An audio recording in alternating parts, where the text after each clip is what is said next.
move somewhere gentler, more benign. They've viewed a number of houses in the last 3 months.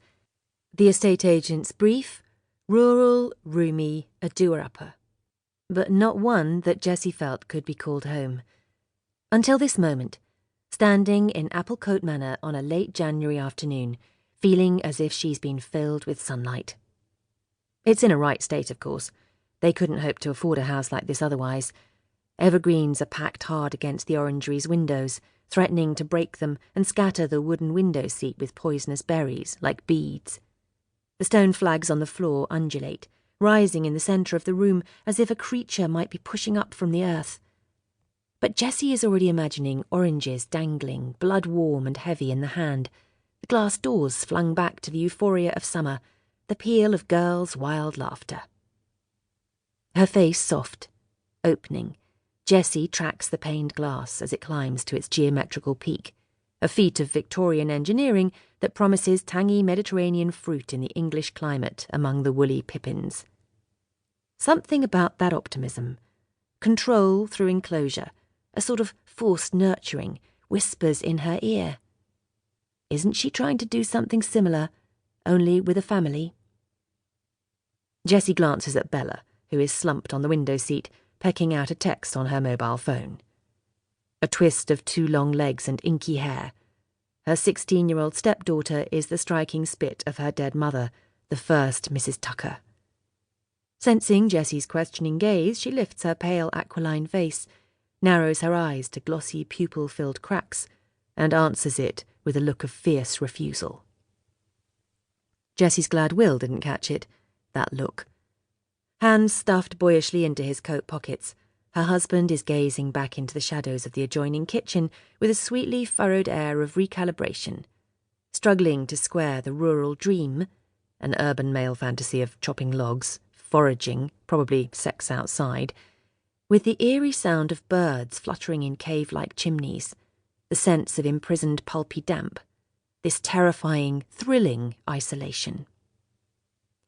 Beneath the shearling of her favourite lambskin jacket, in a 1970s style that suits these rough-hewn surroundings, Jessie's heart quickens. She tucks her autumn red hair repeatedly behind her ears, ordering her thoughts. For she knows there's a huge jump between viewing an old country house on a winter afternoon, filmy silver light filtering through skeletal trees, moody and strange like something dreamed, and the stress of moving hundreds of miles away, shedding their city skins. It would be an act of reckless, blind faith, like falling in love with Will had been.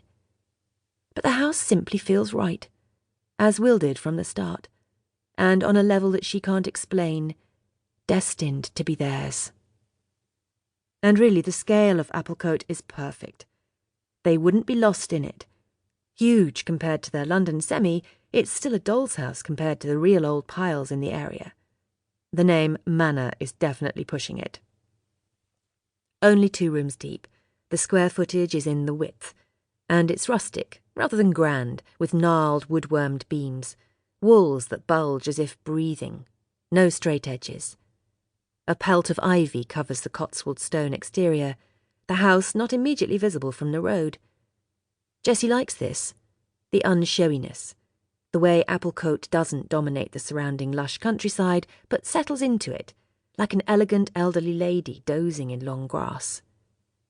Jessie can see Bella finally finding some peace here, and her own daughter, Romy, freed from rubber-matted city playgrounds, climbing trees, those strawberry blonde curls catkin fuzzed. Romy already seems perfectly at home, prodding at the kiss of a snail's fleshy sucker on the other side of the glass with chubby toddler fingers.